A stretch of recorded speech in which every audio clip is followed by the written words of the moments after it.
Today, the unseen Beatles, including their original drummer, Pete Best, and an inside look at the sides of John, Paul, George, and Ringo that the public really never knew about. It's all coming right up, so stay right where you are, okay? Okay.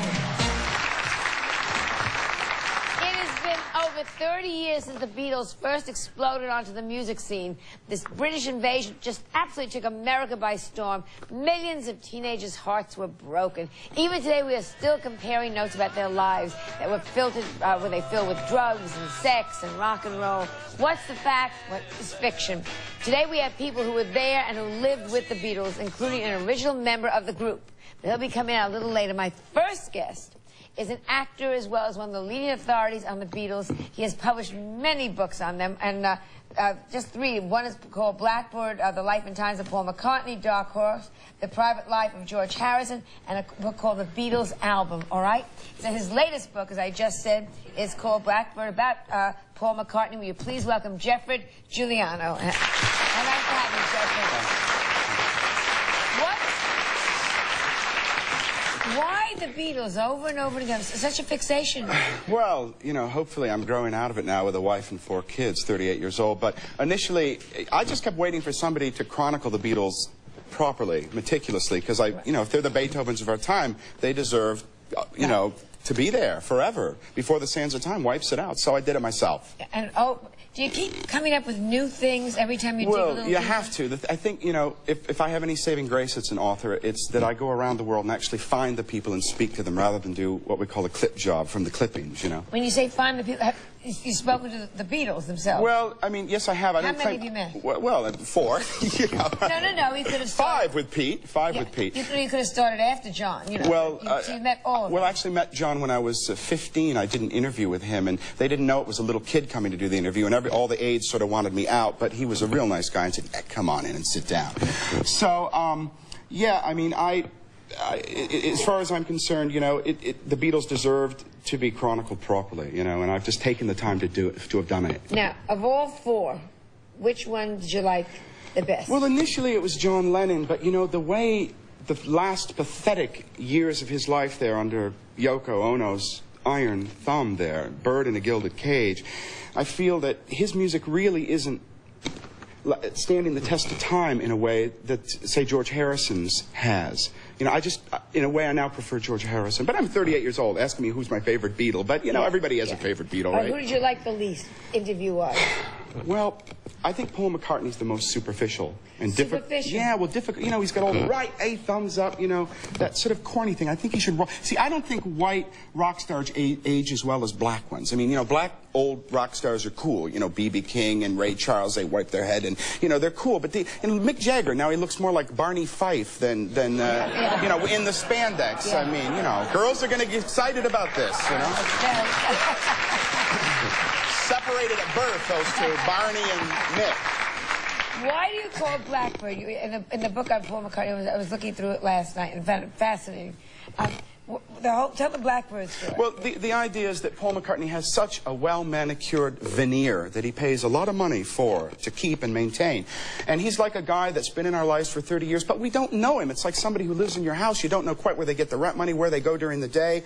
He's a stranger to us. We know the music, we know the persona, we know the thumbs up, the shtick, but we don't know the guy. So Blackbird was a song in the White Album in which he says, you know, I've got to take these broken wings and learn to fly. All my life I've been only waiting for this moment to arrive. It was a time when he let down the veneer, let down the curtain, and we got to see a real feeling from the guy. But isn't he the family man?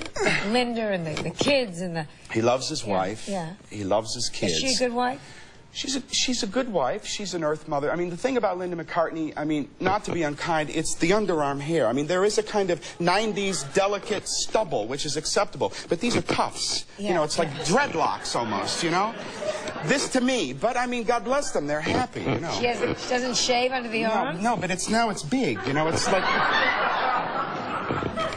I mean, that's liberated. I think the longer the hair, the more liberated. I don't know. She must be very liberated these days. Very, yeah. How she lifts her arm, I don't know. But they're very, very, very, very, very, they are close. very And he's rich. never cheated on her. You might never cheated? Probably. I know. You see, it gets you excited. I know. I'd like to know this. He's well, never no, cheated. he never has, and she won't let go of him. I think is the thing. That's fine. They're very close. You know. But that's good. What about the others with their women? Well, you know, the thing is, feeling about very, very rich people who don't particularly have to get up every day and make money or do something, is that they get very bored. And I think one of the things that men in particular do when they're bored is try to make love to, you know, the girl who works at the spa, the green grocer. I can't tell you which one, but I think that they do tend to, you know, they do stray. In fact, George Harrison once said, someone said, how do you like Dark Horse in the London Times? And he said, well, the next time I want my wife to know who I've been sleeping with or what drugs I'm taking, I'll just leave Geoffrey's book around. So that's what about McCartney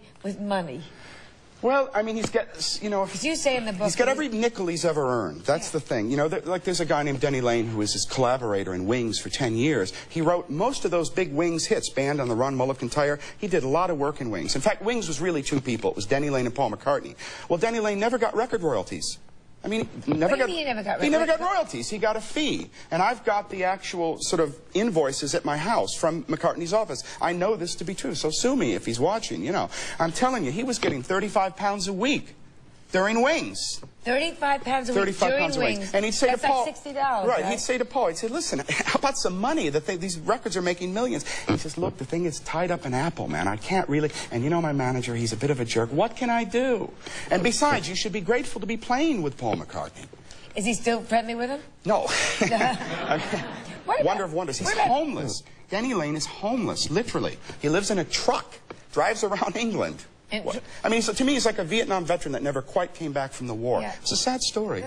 The Beatles are a sad story, Joan. Why a sad story? You see, the thing is, this is the thing. Why did I write these books? It's ruined it for me, you know? I mean, everybody else can enjoy the Beatles from the books and have a library of Beatle lore. But to me, meeting them, and in fact, John Lennon once said to me, he said, never aspire to meet your idols. And that's a really good general thing, because we're all human. Yeah. I mean, but in a way, to understand that they are human, on the other side of the coin, helps us to understand their work. Right. You know? Do you think they would have gotten back together? They had all... You know, there was remember that Beatlemania thing that was on Broadway? Yes. Well, there was right, exactly. I mean, Robin Williams once told a joke about that, you know, like if you want to hear the Beatles, you buy imagine they put a soundtrack album. It's kind of just wants to listen to the Beatles, right? It's a, you know, it's a little analogous. But anyway, they, sorry, where were we? We were talking about, do you think they would have gotten back together? Right. I think that there was a deposition that came out after, because the Beatles sued Beatlemania. And in it, John Lennon gave this written deposition before he died, obviously, saying that they had intended to get together to film a segment which would have been included in a documentary entitled The Long and Winding Road, which they've been working on forever. So it never happened, sadly, due to his death. What about Yoko Ono? Are they friendly with her? Aren't they friendly? They're all these. They are not friendly with her. They're not. So I am not friendly with her. I once visited the Dakotas. I am not friendly with her either. So well, I mean, yeah, I've heard the jokes. Yeah. But I mean, just to give you a quick story, I was invited socially to the Dakota one time with my wife Brenda to visit, and we had a few drinks. And I purchased because I collect the Beatle memorabilia. I had been to a show and purchased a gold record, and I forgot the thing. You know, it cost me $5,000. So the next day I called up and I said, listen, I've left the record. Can I? Yes, well, Geoffrey, you see, that is a Beatle gold record. I said, yeah, well, so, yeah. Well, yes, but that's Beatles, don't you see? So really, I think we should be keeping that. And anyway, I got to go. We'll see you.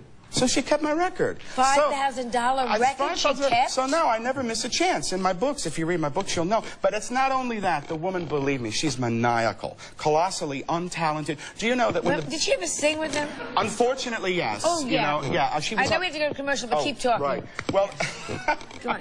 Anyway, she was on the White Album there, and when she was once sick, she had a miscarriage. Her at Abbey Road Studios, the Beatles were there recording. A hospital bed was wheeled in to Abbey Road in the middle of the studio, and Yoko said, could you maybe put a mic over the bed in case I want to contribute? Contribute to what? To Abbey Road?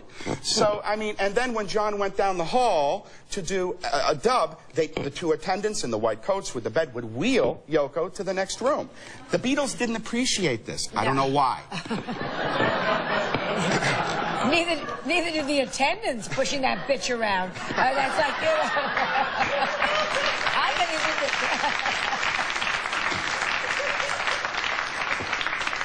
Why was John so under her power? Look, his mom, first of all, I wrote his family hired me to write their authorized biography of the family. Right. It's a matriarchal family. The women rule with an iron fist. His mom died. There was a void there. Yoko Ono was a strong woman. Do you know, originally she went after Paul. People don't... Yes, there you are. Oh, am I glad you're here today? Paul Go was ahead. the original. Well, they send me out first. You see, the dish man, you know. The English gentleman come out afterwards. Yeah. But originally she was actually after Paul. Couldn't get anywhere there. How'd she try? Oh, sending notes and things, you know. But unfortunately, got to look at her, and that just killed her. So she couldn't get Paul, so she went after John. So she settled for John Lennon, you see. She did very well for herself. She did damn well for herself. Oh, will you stay while we bring out? Indeed. Okay. We'll be back with a photographer's look at the private side of the Beatles, but you'll stay and help us contribute. So please stay with us.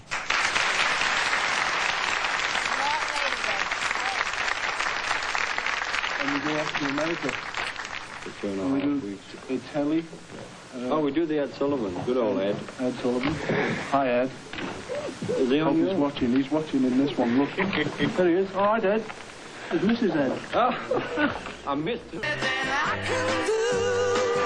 Just call on me and I'll send it along with love from me to you. I got everything that you want, like a heart that We're back. Excuse me. For 2 years, a little bit of the flu. For 2 years, he was the official photographer. I won't spit on you, I promise. Good. For 2 years, he was the official photographer recording musical history during the height of Beatlemania. In his new book, he captures the private as well as the public side of the Fab Four. Please welcome the author of a new book called The Unseen Beatles, Bob Whittaker. Nice to have you along. Pictures are so wonderful in this book. Thank you. And these are all early shots of them. Between 64 and 66. Why did you wait so long to do this to put book? the book out? Yes, I haven't seen a lot of these pictures. Well, hopefully not. That 99% of the book is pictures that have never been seen before. The reason I did it, I haven't brought it out until now, is because I've been farming for 20 years. Farming? Yeah, and one of the things I've been farming is my wife, and the other thing is my children have been farming me, so I haven't had time to do books and farm, because you can't do the two together. So I had a car crash 4 years ago, and now I've got time to do it because we sold a big farm, and my wife's now running the smaller farm and a huge farm shop, so and it leaves me just manicuring the lawns, so I can look into my pictures and start pulling them out. They all look so happy. This wonderful shot of all the four heads together, you know, which is on the cover shot. Were they friends when you were with them? You toured with them too? Absolutely, yeah. Good friends? Very, very good friends. You have to get a rapport going over a period of time, and you don't get into areas where you're going to pick a camera up and keep annoying them, because the pressure on them all the time was people poking either microphones or cameras or something like that into their face. So I had to be very careful, and I was, and they appreciated that, and over the years it got better and better. And did you get to be friendly with them? Yes, very. Who was the closest? John. John. And both of you picked John. That's interesting. Well, I mean, he's immediately the most accessible. And I mean, he's not, you know, a lot of people criticize him as being very caustic and egotistical, but he was a very nice guy, funny guy, wasn't he? Oh, hilarious. Absolutely. And you would think he was full of cynicism, but he wasn't. No. He was a very, very sincere person for other people. Do you realize that he's... What's this business about you finding the photos, keeping them in your chicken coop? Yeah, that's right. The photos in your chicken coop? 33,000, was it? No, 3,500. Oh. Plus probably hundreds of thousands of other pictures that I took at that period of time of other rock bands. Invaluable photos. Why didn't you... I know you went farming, but didn't somebody say... Well, I also went to Vietnam, and I got blown up there, and I was in the wars in Indo-Pakistan and Ireland. I was also running a magazine called Oz, and there got to be a stage when I got tired, and farming was a wonderful relief, and it just everything got put on the back burner, and having had the car crash, I've now got time to do it, because opening it up is 5 years of getting on the road. Let me ask you about them. They all look so happy. And they all look so young and so enthused. Well, they were, and so was I. Yeah, so we were all. Right. But what about drugs and alcohol? Did you see any of that going on? There had to be in those stages. Sure. Yeah. You know, but if you pick a camera up and get involved in all that sort of thing, you ain't got a job. Yeah. And it was a very early period of time in drugs anyhow. It's not like it is today, I think, a sad, sorry state. Yeah. Unfortunately, though, these people led the way to people... Well, you know, Bob Dylan introduced them on, you know, so don't blame me. Bob Dylan? My Bob not Dylan? This Bob. Bob Dylan introduced the Beatles to marijuana here in New York. My Bob Dylan? You're Bob Dylan. You're Bob Shocking, Dylan. Isn't it? Shocking. No, the thing is, Ruined the whole world. Yes, he did. I mean, Look at them on the streets today. Well, look at Bob Dylan today. Not pretty either. Well, I don't know. I mean, I would have thought he'd do anything like that. Did you have any drug experience with them? No, my drug experiences were quite separate from the Beatles. Yeah. But I mean, I did my internship. Did they? Somebody told me they carried things in the baby's diaper. Look, this is way after Bob, but Yeah, it's nothing to do with it. I don't know anything about it. He's clear on this one, but let me tell you about it. Thank you. I'm learning a lot from you. Well, no, the thing is that they said we'd be at odds, but we're not. We've made a deal in the commercial here. Right. We're making Why some money would we here. be at But odds? anyway, let me tell you about these about the smuggling. You see, the thing is that when you get some good reefer and you might be going to a different country, it may be difficult to buy it in Sweden, so you take it with you. Now, this they is... took it. Let's do not the they. past We're talking tense. Paul McCartney now. We're talking Paul McCartney. I don't see the point in continuing that ridiculous part of their conversation, because they were the greatest band in the world. They gave a lot of people But she's tremendous... asking a question about drugs, yes, mate, and but I'm answering the question. I don't which see is the that, point of it. Could I actually finish? Which carry is on. that when Paul McCartney, and this has been well documented, told to me by people who were in Wings, they had some good reefer, they stuck it in the kid's diaper. They put it in the hood. Their own children. This seems a little usury to me. It seems just a tad exploitive. Why don't you get the roadie to do it? Isn't that what you're paying for? Stick it in the amplifier, but don't put it in your kid's diaper. Don't How put about it... not taking it at all? Well, Excuse I mean, me. if you need a smoke... Excuse me. Look what it's done to this whole country. Yeah. And I don't know what's happening to you. Right. Look what it's done to this whole country. That's right. That's absolutely right. But you can't blame the Beatles. No, you can't blame What are you saying? You're gonna you know who you blame blame? Bob You Dylan? blame every person that sits there and makes it look like it's And fun. it's 'Cause that's what's foul, happening. and I can't stand that, and I think it's the most I'm going to awful sit on your thing. lap while we go to commercial. But on the other hand, it inspired a lot of great music. Better drugs. known music and this country on its feet. You're right. We'll be right back in a second. We'll be joined by the... by one of the original members of the Beatles. So please stay with us. You didn't get a haircut at all? No. I had one yesterday. That's no lie. What do you think of Beethoven? It's one of it,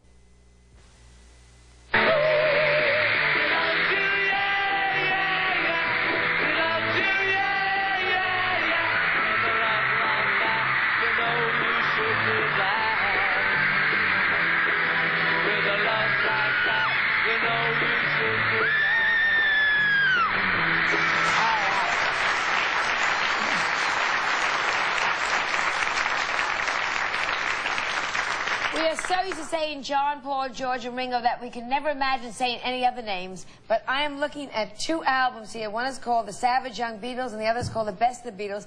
And there is someone that doesn't look anything like Ringo Starr on it. My next guest, if he had his way, he would be singing a different tune. But through a twist of fate, this is the former Beatles drummer who was ousted from the group just before major stardom struck. Will you please welcome one of the original Beatles right here on the album, Peter Best. And how nice to see you.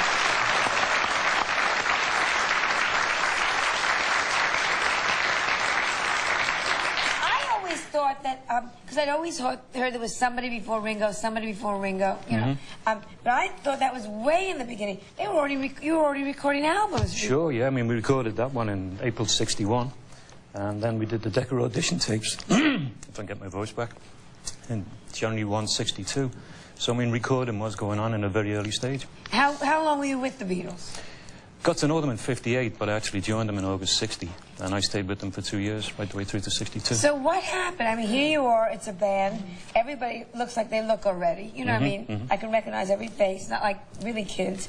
What went wrong? Or what happened? I wish I knew, Joan, to be quite honest. It was one of these things, okay, history portrays it now that I was out and Ringo was in. The dismissal was something which, okay, there was no forewarning at all about it. I was called into Brian Epstein's office. Brian Epstein was their manager. He's a manager by that time. Right. This would be around about August 1962. And it was nothing different because before that I'd handled the business side of things, you know, sort of fixed up the bookings and that type of stuff. So you were like doing the bookings and part of the band, right? Yeah, and just got called in and I thought, okay, it's just another general business chat, you know, should we play here, Pete, or the other place? And it was a case of, okay, when I went in I could tell that Brian was very apprehensive. He wasn't his normal, cool, calm, collected self. And he talked round the subject for about 5 or 10 minutes and then he just said, Pete, I've got bad news for you. The boys want you out. They want Ringo in, and Ringo joins the band on Saturday, which was 2 days afterwards. And that was it. How did they find Ringo? I mean, it's all. So they knew you were out. They voted you out. They must have done. I mean, who was Did you go back and talk it? to them? Did you say, wait a second? No. It's 2 years. The funny thing was, Joan, they weren't at the actual dismissal themselves. John said many years afterwards in an interview that they were cowards. You know, they weren't actually there when Pete was dismissed. But the reason they gave for it at that time was that Brian was the manager. He was the one who was going to do the dirty work. And they just turned around and said, we're leaving it up to you, Brian. Get on with it. Did you go on? Did you stay? And I don't mean to be rude. Did you stay in music? Oh, sure, yeah. I mean, you've got to... You know, music was my life at that time. Right. And I had a lot of offers from other bands. And I finally decided to actually join a band, which is an up-and-coming band in Liverpool called Lee Curtis and the All-Stars. Right. I stayed with them for about 12 months. And then the All-Stars, which were a self-contained unit, they wanted me to front the band. And I did. I agreed to it. And we got a recording contract with Decca, which was the label which turned the Beatles down originally. Yeah. But you never went, you know, did it go anywhere, the band? I don't mean to be rude. No, I mean, okay. I mean, we made money from it, put it that way. Not phenomenal, you know, but it kept us in a living. What's it like? Because I couldn't conceive it. I think I'd be screaming all the time. What's it like not to be a part of the band that becomes the biggest thing in this century? Never mind the excitement. Everybody knows the Beatles, right? There's not one person that's audience I think we have to even explain Brian Epstein to. I just did that in case there's somebody that doesn't know. I mean, you must be so filled with rage. I would be married to a psychiatrist. That's all I'd be talking about. And they're the sons of bitches. How do you survive? Let's be honest about it, okay. I mean, what happened was something which, at that stage, no one knew they were going to become the phenomenon they did. But they did, okay, and it cost me a lot of heartache, a lot of resentment, a lot of financial embarrassment. I was waiting for bills to drop through the letterbox, you know, how the hell am I going to pay them? This type of stuff. And they've got 200 million. But, you know, you've got your life to live, you've got to get on with it. And my simple philosophy is, okay, live for today and tomorrow, not what happened yesterday. Let's go to commercial and we'll talk, all of us, some more, okay? You seem very calm. You're a much calmer person than I would be, let me tell you right now. We'll be back in a moment, so please stay with us.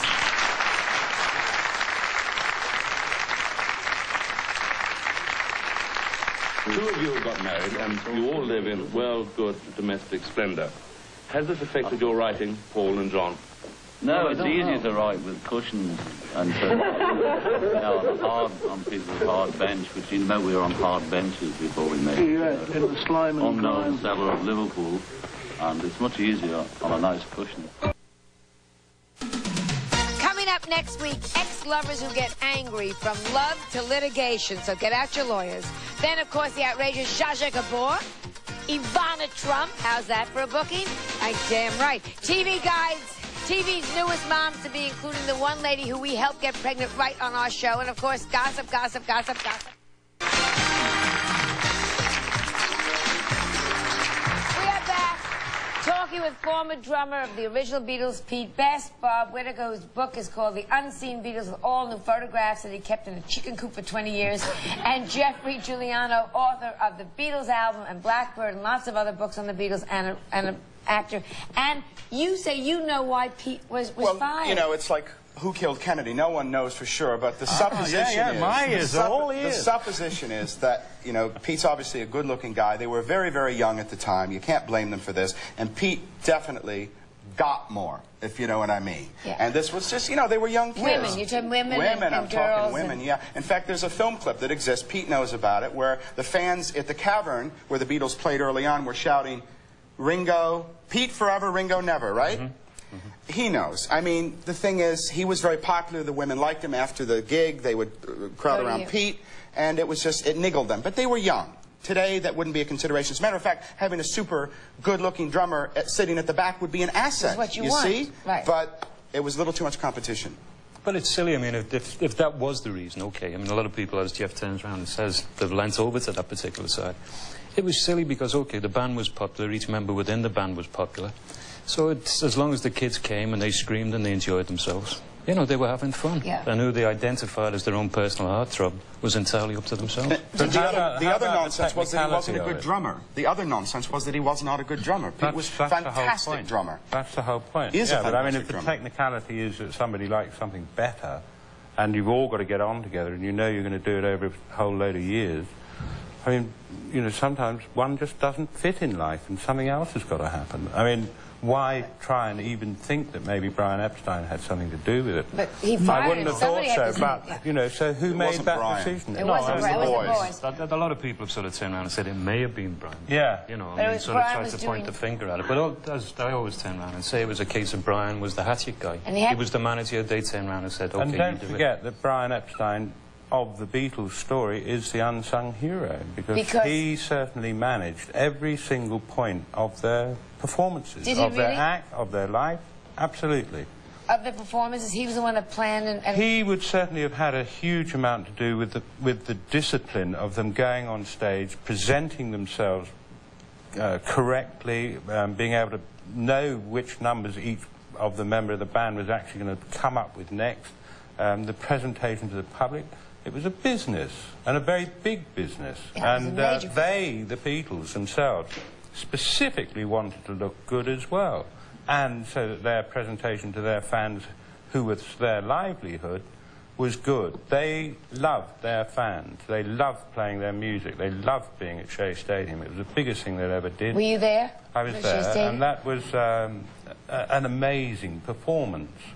And when they came off, in fact, if you were talking about Paul being beastly or anything like that, he said, "This is the best thing we've ever done. I hope we gave ourselves to the audience and they appreciated it. If we could do more, we'd get back out there and do it." And they loved that. When we come back, we have to go to commercial. I want to find out if indeed what they were stereotyped as, like Ringo the crazy one, Paul the intellectual, John the intellectual. Is this really true? We'll be back in a moment with more about the Beatles, so please stay with us.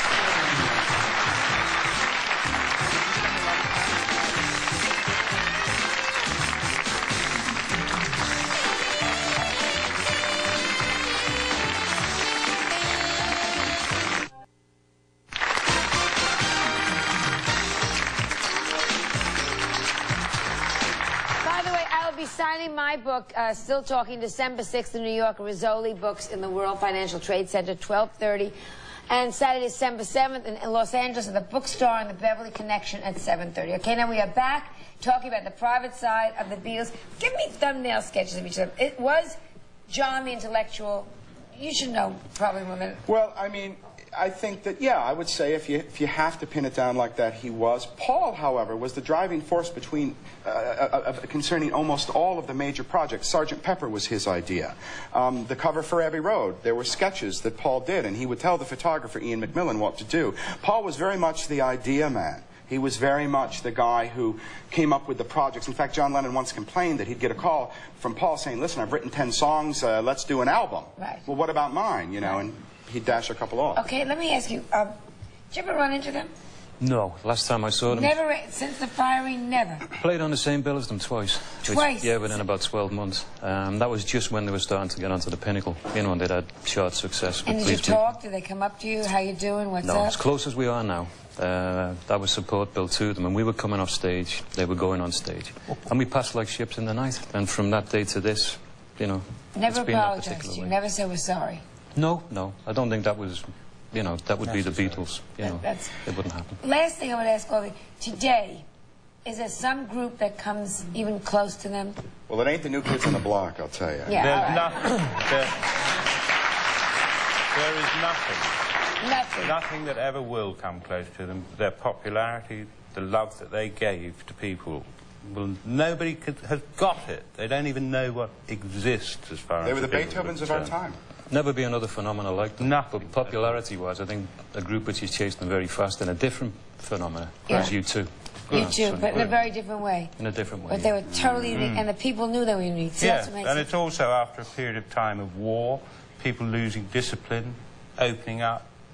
You know, their music probably ruined every pop group in the world as far as performances are concerned for the rest of their life. Changed it all. I thank you all so fascinating. Thank you. Now, nice to meet you. Nice to meet you. Very too. nice to meet you. Thank you both so much. Pleasure to meet you. And we come back. Hi, Johnny. We will be back with more gossip on Prince and Richard Gere. So this is some good show.